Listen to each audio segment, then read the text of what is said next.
Bang, let's get it. Most of the time, these plays disappear when the game starts, but now that they're here, Nikhil Alexander-Walker had over 23.5 points and assists. He covered that with his points.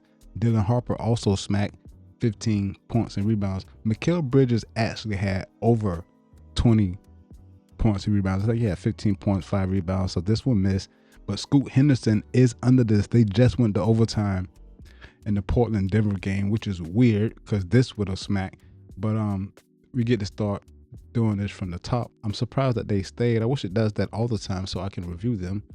But let's go and hit refresh and start from the top. Here we go. We're on the NBA. This is what I like to do. I get rid of everything and I start off with assists, blocks, and steals.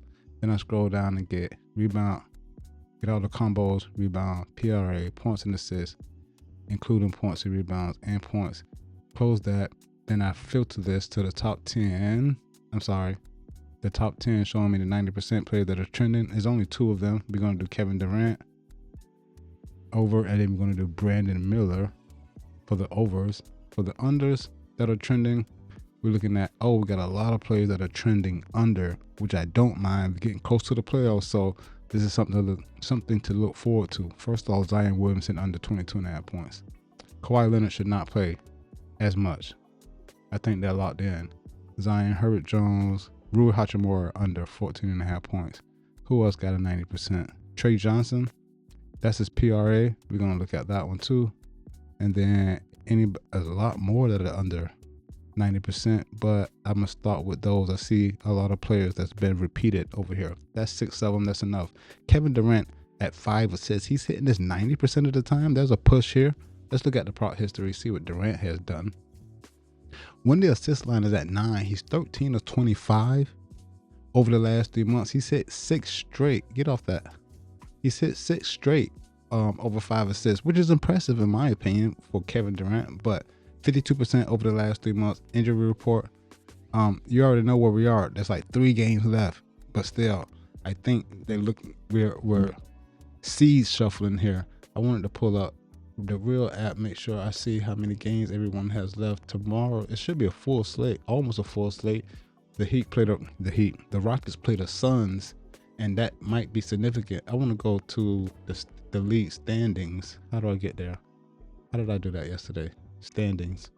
I look at the West, and the Rockets are in 5th place, clinched the playoff spot, but that can or may not change. The Nuggets are in overtime against the Portland Trailblazers. They're only 1 game behind the 5th spot.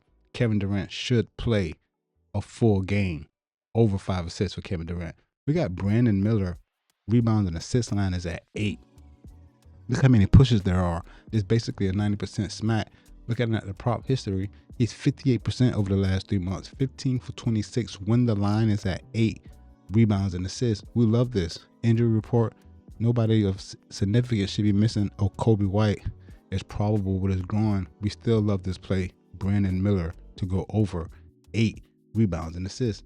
You saw me put Zion Williamson on here for his point line at 22.5. He ain't been handling that. I wanted to see his minutes. He's averaging 29 minutes per game and not handling that at all. Looking at the prop history, when the line is at 22.5, he's 11 for 28 over the last 3 months. Injury report, he might be on here. Trey Murphy is out. And DeJounte Murray is questionable. But they're way out of it, right? New Orleans should be already out. Yeah, they're eliminated from the playoff push. He shouldn't even be playing. I mean, there's no reason for him to be playing. But as you can see, without Trey Murphy and without DeJounte Murray, he does fairly well compared to this 22.5 points line. But they're already eliminated. If he plays, it shouldn't be any significant time. I'm taking the under on Zion Williamson at 22.5 points. I won't say the same thing goes for Kawhi Leonard, but the Clippers has not locked in a spot. They're still with the playoff seeding. But look at the Clippers. Look at his line. This is 32.5 points and assists. He's 90% to the under over the last 10 games. Looking at the prop history, when the line is at 32.5, he's 11 for 27 over the last 3 months. Injury report, Bradley Beal, Isaiah Jackson, I think he's been out for a minute. But Kawhi's not handling that.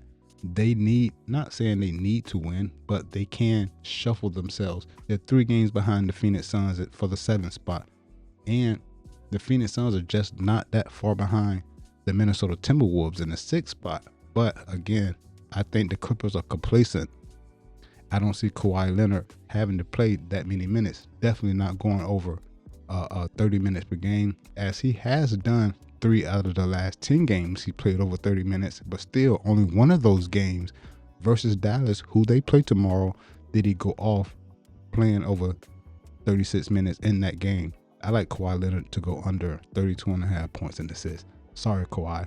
Rui Hachimura, his points line is at 14.5. He went off against Denver because Luka was out. I think Luka's hurt again. He is. Luka is out. LeBron is questionable. LeBron got some high-ass lines to be questionable. I looked at earlier, but look, Austin Reeves, Marcus Smart. If you look, without all of these players, like, he kind of has no choice. He kind of has no choice but to play ball. Has he had any games with all 4 of them out? Still, he has 5 games with these 4 players missing, and he's gone over once out of those 5 games. Let's look at the prop history. He's 50% when the line is at 14.5 over the last 3 months. He's gone over like in 3 straight. What? He ain't going over in 3 straight games. Get rid of these players. Let me see something real quick. This is Rui Hachimura. Why does it say that? Oh, when the line is at 14.5. Whatever. This doesn't look correct to me.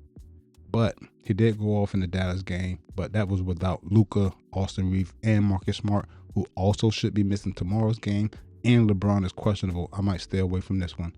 Next, trending play is Trey Johnson. His points, rebounds, and assists at 19.5. 9 straight games, 3 games in there that he has not played. Looking at the prop history, he's 10 for 25 when the line is at 19.5 for points, rebounds, and assists. They have nothing to play for.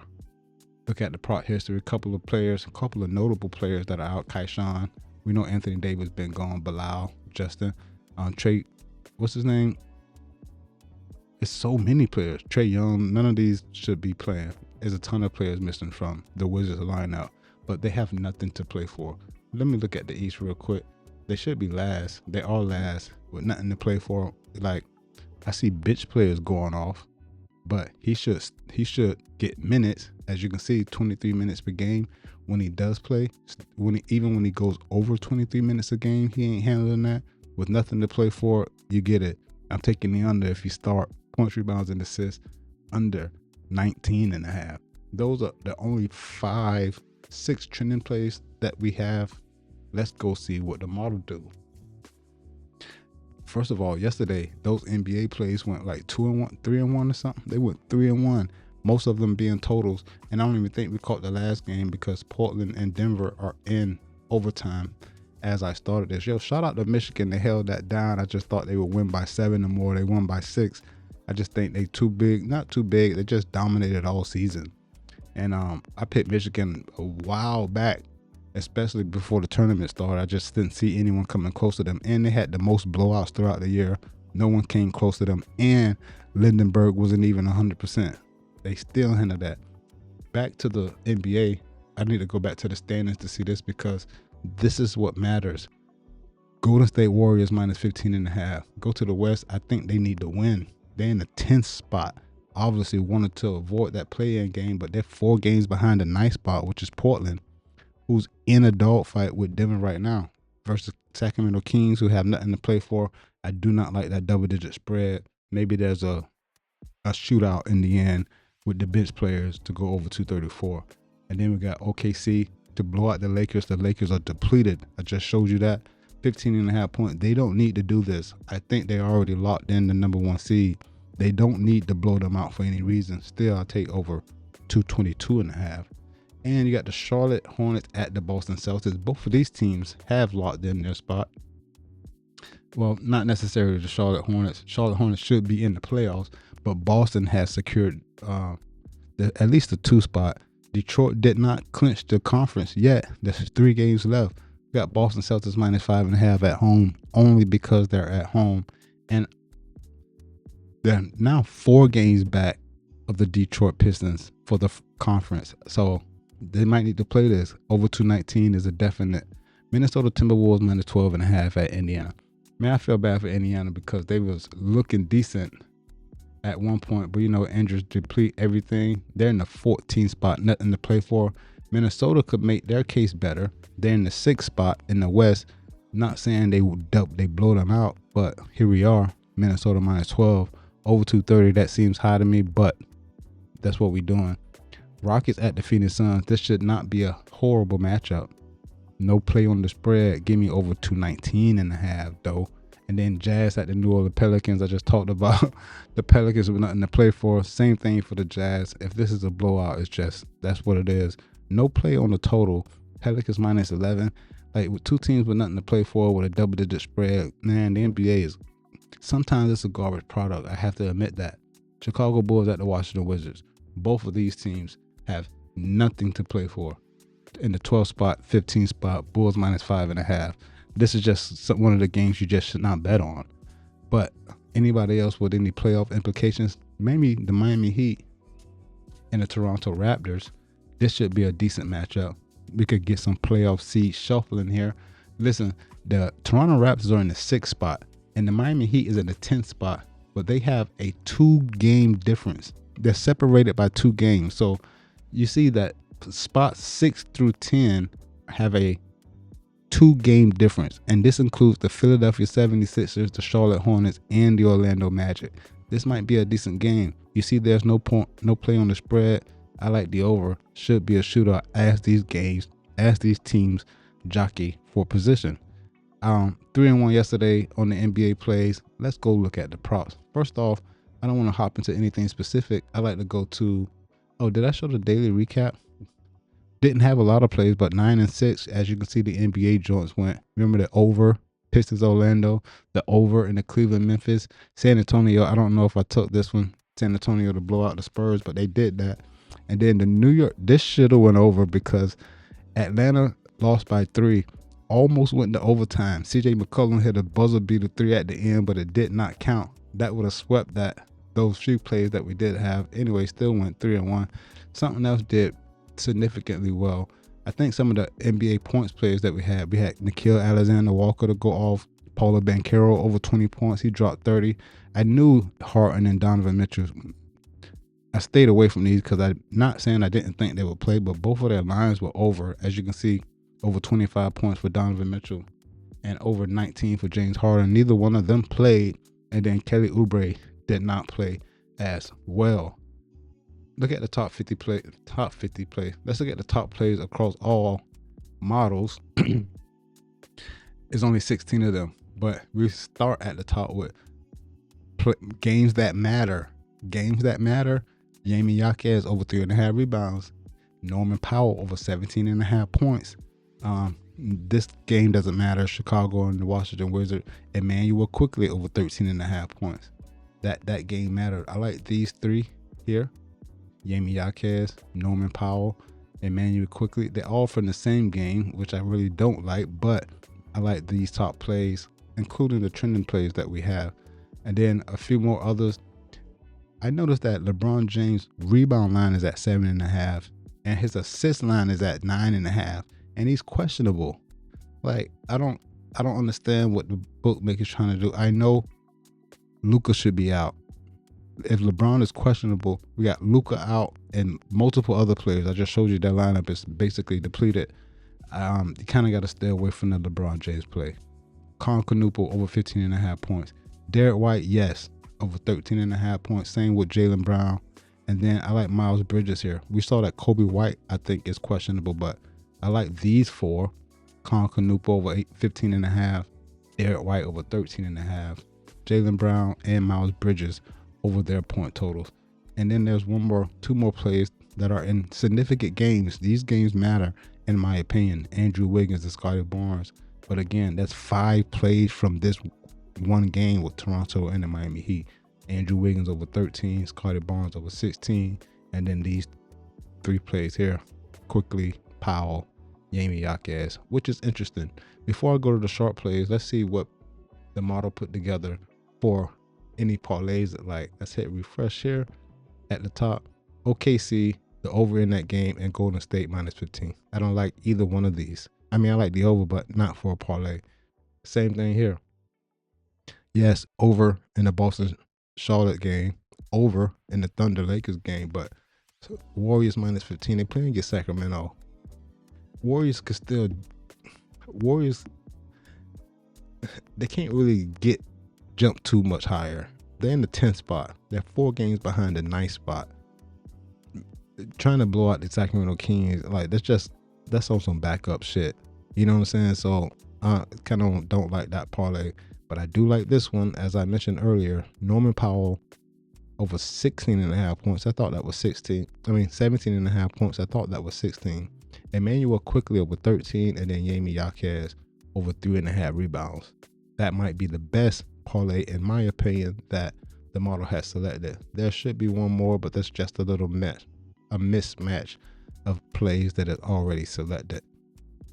Same thing with the bottom one. Outside of that, let's go over to Daily Grind Fantasy. Hop on. We don't dabble with it. Let me hit refresh real quick and see if we got anything that stands out in games that matter. We just talked about Yami Yaquez, but they got him. His sharp plays are under points and rebounds. His PRA is under. Stephen Curry under 4.5 3-pointers made. You know how many minutes this is gonna play. Yami Yaquez under 12.5 points. We like him over 3.5 rebounds. So these plays kind of track. Not saying that he go under points, rebounds, and assists and get 4 rebounds. And then you see somebody else, Miles Bridges. We like him over his point line and over 20.5 points, rebounds, and assists for Miles Bridges.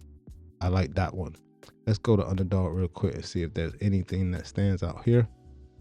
I need to put data points in. We put 2 and see what they do. Yami Yaquez under 12.5 points. Scotty Barnes, I like his point line, but you see peak point, rebounds, and assists is at 32.5. That's because every other book has it at 31.5. This is why that's sharp. I don't see SGA needing to play like that. They just secured the top spot. They secured the conference, right? I think they have. It's 2 games left, right? I'm pretty sure they have. Anyway, over 39.5 points, rebounds, and assists. I mean, obviously, because all other books have it at 40.5. I'm just saying, I don't think he needs to play. Same thing with Jason Tatum, over 35.5 points, rebounds, and assists. Not saying that game doesn't matter. It's just they already locked in, and then they playing against a hungry team who can shuffle their seeding in the Charlotte Hornets. They're at home at -5.5, so I'm kind of afraid of that one. I see some sharp MLB plays in here, but I'm gonna go see the MLB plays that we have that the model spit. Anything else I like in here? Not necessarily, but there's some plays from games that matter. Tyler Hero under 21.5 points. Bam Adebayo also under 21.5 points, and RJ Barrett under 31.5 points, rebounds, and assists. I don't mind the unders here, as this should be or can be a competitive matchup. The Raptors are in the 6th spot. The Heat are in the 10th spot. Like I said, there are only 2 games that separate these teams from the 6th and the 10th spot. Competitive games, better defense, lower point total, hopefully lower points, rebounds, and assists for the major players. Hopping over to the MLB. How long is this video? Hopping over to the MLB, we have a few plays that we like. Jamison Talon over 3.5 strikeouts. Michael Bush to go yard and Suzuki to go yard. Then we got Michael Walker over 3.5 Ks. I know these lines are going to get bumped. I guarantee that. The next, we got San Diego at Pittsburgh. Jermaine Marquez over 3.5 strikeouts. What about no home run plays?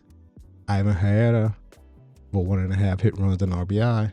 Wilson Contreras to hit a home run and the over 1.5 hit runs and RBI. Anybody else that I like here? No.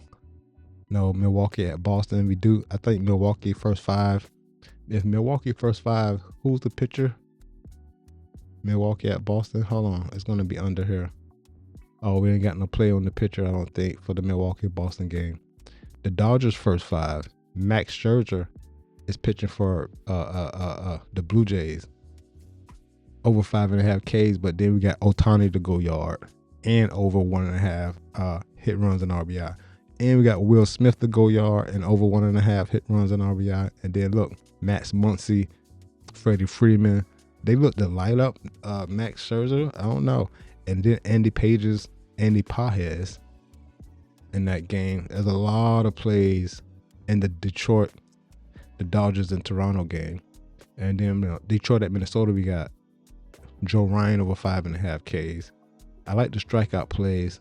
And then Taylor Clark, I haven't seen him lately. Well, hasn't been on here, but over 3.5 Ks for him. And then of course Colorado to hit a home run over 1.5. He just walked off the other night.